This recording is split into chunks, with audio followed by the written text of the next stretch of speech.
மயிலாடுதுறையில் 1500 ஆண்டுகள் பழமை வாய்ந்த வீரட்டேஸ்வரர் கோயில் கும்பாபிஷேகத்தை முன்னிட்டு முளைப்பாரி ஊர்வலம் விமரிசையாக நடைபெற்று வருகிறது. கூடுதல் தகவல்களை செய்தியாளர் அன்பு வழங்க கேட்கலாம். அன்பு வணக்கம். கள விவரங்களை பதிவு பண்ணலாம். அன்பு.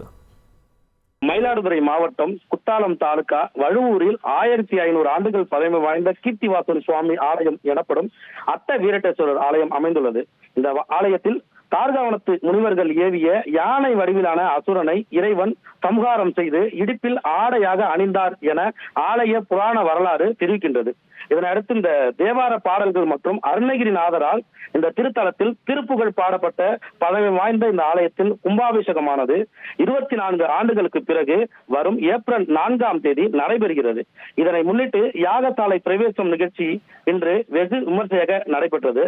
அதன் ஒரு பகுதியாக பெண்கள் சிறுவர்கள் என முளைப்பாரியை தலையில் சுமந்தவாறு ஊர்வலமாக ஆலயத்தை சுற்றி வந்தனர். இதற்கு கலசங்களில் வைத்து பூஜிக்கப்பட்ட புனித நீரானது 3 யானைகள் மேல் வைத்து மங்கள வாத்தியங்கள் சிவவாத்தியங்கள் முழங்க ஊர்வலமாக எடுத்து வரப்பட்டது. இதனை முன்னிட்டு முதலில் பசு, அதன் பிறகு குதிரை, அதன் பிறகு யானை, இவற்றுக்கு இடையே கோபூஜை, அஸ்வ பூஜை, கஜ பூஜை ஆகியவை செய்யப்பட்டது.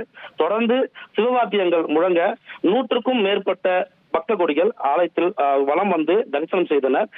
இதில் மயிலாடுதுறை தர்மபுர ஆதீனத்திற்கு சொந்தமான அபயாம்பிகை யானை, திருக்கடையூர் கோயிலுக்கு சொந்தமான